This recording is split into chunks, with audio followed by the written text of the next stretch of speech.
The very word health comes from the root word whole.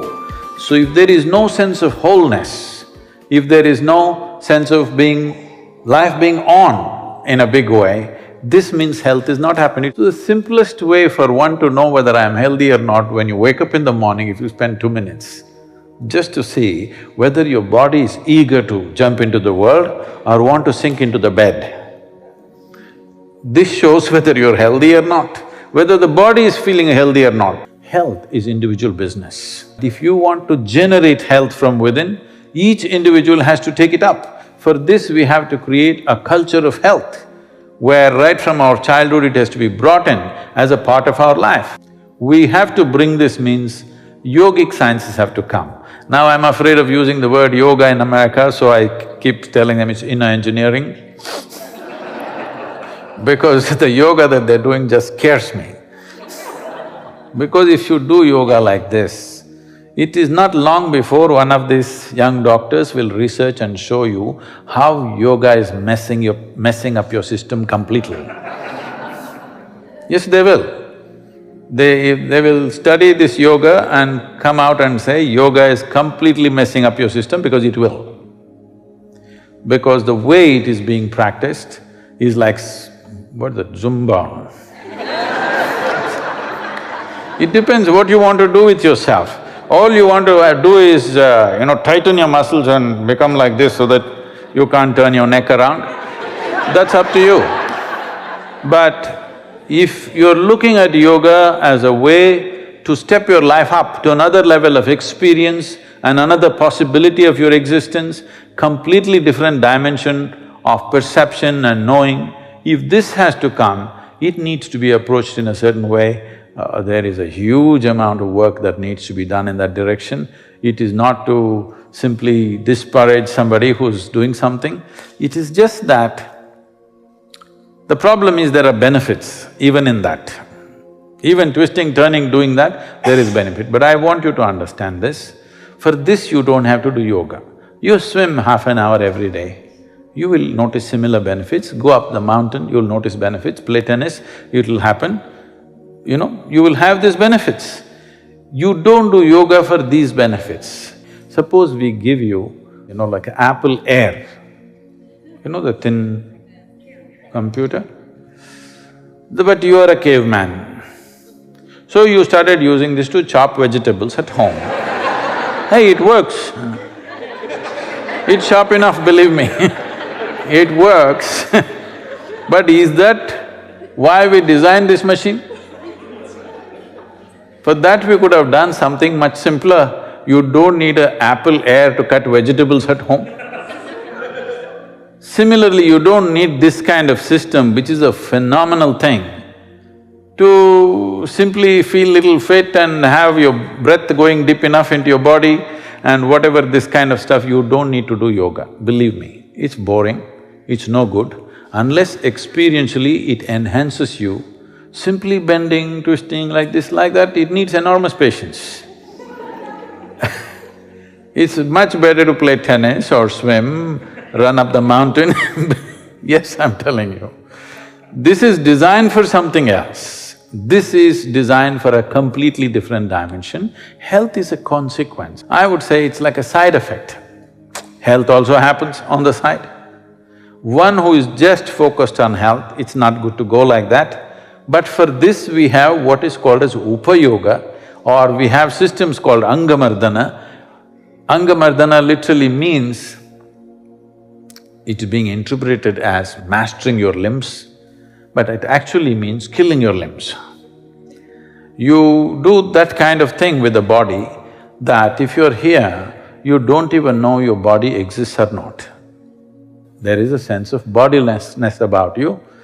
Unless this comes into your life, there is no real sense of ease.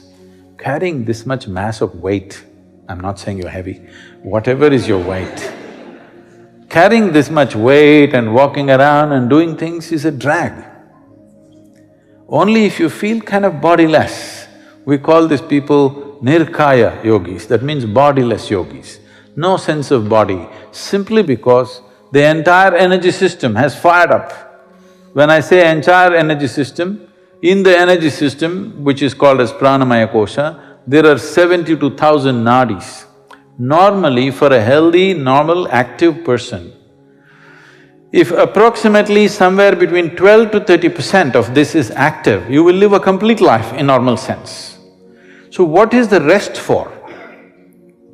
The rest is essentially that as energies move into the rest of the nadis, your perception is enhanced. Because the greatest thing for a human being is not just to build a huge body. The greatest thing for a human being is expansion of experience, how to find larger sense of life. This is continuous striving. In this longing to make yourself little more than who you are right now, if it finds a this longing is always on, consciously or unconsciously. If it finds a very basic physical expression, we call this sexuality. If it finds an emotional expression, we call this love. All you're trying to do is, what is not you, you're trying to make it a part of yourself to feel little bigger than who you are. If it finds a mental expression, it gets labeled as ambition, conquest, greed or whatever, or simply shopping. If it finds a conscious expression, then we call this yoga. The word yoga means union. Union means you manage to obliterate the boundaries of the boundaries of who you are is set by your physical nature.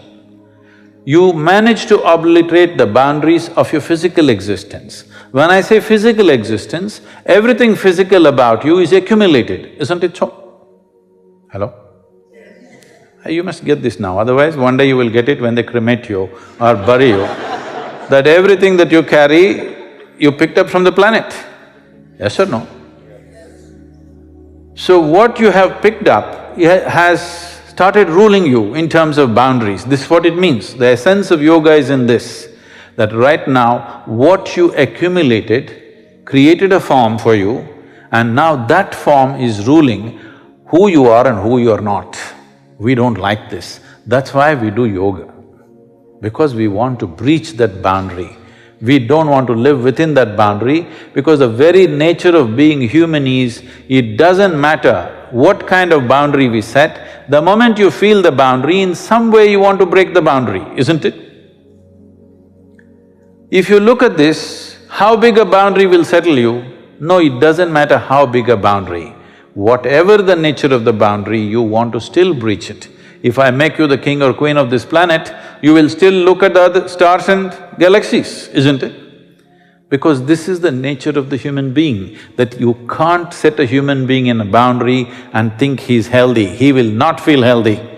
If everything is going well, you dream whatever you want, the kind of life you want, okay? What kind of home, what kind of car, what kind of husband, wife, whatever. Everything just happened tomorrow morning. You will see, you will get so frustrated. Right now it's taking 25, 30 years to get there. By the time you realize this, you're not in the doctor's office, you're in the undertaker's office, so it kind of goes away. But right now, everything that you aspire for, everything that you can dream for, tomorrow morning it's there with you. You think you will settle? Hello? Do you believe you will settle? Take the biggest dream that you can dream of, tomorrow morning it's done. You will see you will be terribly frustrated, because what you're looking for is not more, what you're looking for is limitless expansion. That means the longing to obliterate the boundaries set by physical nature. So yoga means consciously you obliterate it. Sexuality means you tried. Love means you tried, ambition means you tried, but you will never succeed. If you succeed, that's called yoga. That's okay, Sadhguru, but what about health?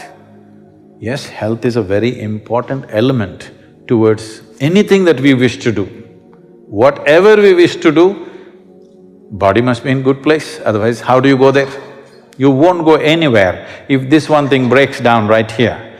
And the nature and the power of the body is such, right now, if your little finger is hurting terribly, I will be talking about enlightenment. You are not interested. Your little finger is the most important thing in the universe right now. This is the nature of the body. If you don't take care of it, it will dominate you absolutely. If you want to be released from physical process, you must keep it in such a good place that you don't even know whether it exists or not. See, right now in your body, there are many parts to this, but whichever part is hurting right now, that is the part you're conscious of. The parts of body which are doing well, you don't know that they exist right now, isn't it? Yes? So if this comes to the entire body, that if you sit here, you're barely conscious that you have a body, you're sitting in total ease.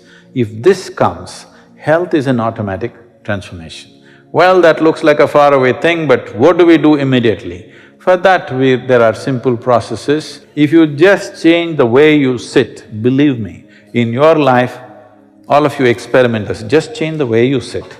You will see whatever kind of little health issues that you're having, 30% will definitely go. We can translate that into a nation's health also, isn't it? I'm saying such simple things, what to eat, how to sit, how to breathe. If these kind of things, that much yoga, this is all upa-yoga, not even yoga, just simple sense about how to conduct the body is brought into the culture, into our lives on a daily basis, you will see a lot of things will improve. This may look like too simplistic, but believe me, you can change the chemistry of your system dramatically just by sitting in a certain way. The entire system, when I say yoga, you always think hatha yoga or the physical form of yoga. The basic premise of hatha yoga is like this. For every human experience that you go through, for every level of consciousness or mental and emotional status that you go through, your body naturally tends to take a certain posture. Have you noticed this? If you're happy, you will sit one way. You're peaceful, you sit another way. You're unhappy, you'll sit another way. You're angry, you sit another way. Is it so? Have you noticed this? So conversely is the science of hatha, that if you consciously bring your body to a certain posture and hold it there, the very way you think, feel, understand and perceive life will alter itself. It's just a little bit of engineering that you understand this is how the body is made just by holding it. If I see a person sitting, not when they're conscious, simply they are sitting by themselves, if I watch them, I will tell them in the next 10-15 years what ailments they will get, what life situations they will go through, how they will live their life, what are the possibilities, what are not the possibilities. This is not astrology or something, this is simply simple engineering. Depending on how you hold your body, what is possible within you, what is not possible within you is right there, particularly related to health. It is distinctly there. We have to bring this much understanding. Today when we have engineered the world in so many wonderful ways that we want, I think we are not doing good to ourselves. A little bit of engineering needs to happen to this, because you have to agree with me on this one thing, that this is the most sophisticated machine on this planet. But have you read the user's manual? That's a question. We have to write the user's manual in a modern sense. Writing does not mean writing a book, it's not going to work like that. We have to make people literate about how to read this body. We have learnt how to read a language, but we have not learnt how to read this book, which is written by the Creator Himself. So for this, a certain level of discipline and focus and attention has to come. Unless it comes as a culture, individual people doing it will benefit them individually, but it will be difficult to sustain individually unless there is a supportive culture around us. I think that is what we need to strive for.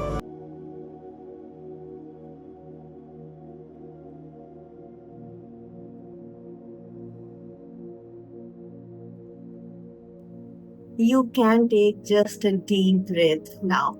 Let your shoulders relax. Sometimes we rush from one thing to another without giving ourselves even a moment to simply be. Before you click away, allow yourself this pause. Feel the air, feel your lungs, feel the way your body is sitting right now. Notice it without any judgment. Life moves fast, right? Screens, stages, videos, autoplay. The world pulls our attention in so many directions. But you and I, right now, we can create a small space where nothing is demanded from you. No need to think of the past or plan for the next moment. Just this breath, this stillness. Sometimes the greatest gift we can give ourselves is presence. When we are present, even the simplest moments like listening to a birds outside or feeling sunlight on our skin become full of life. When you don't have to do anything special for that, you just have to notice. So as you carry on with your day or night, maybe keep a small part of this stillness with you, not as a rule, not as a task, just as a quiet reminder that you can return to yourself anytime you choose. So, thank you so much for sharing your time here with me today. Again, do remember this is not a summary of Sadhguru's word, it is simply my interpretation of the deep wisdom they imparted. Kindly keep them separated and do not misunderstand. Thank you for joining, and we will see you all. Until then, please stay tuned. Namaste. Chandrachud Shiv Shankar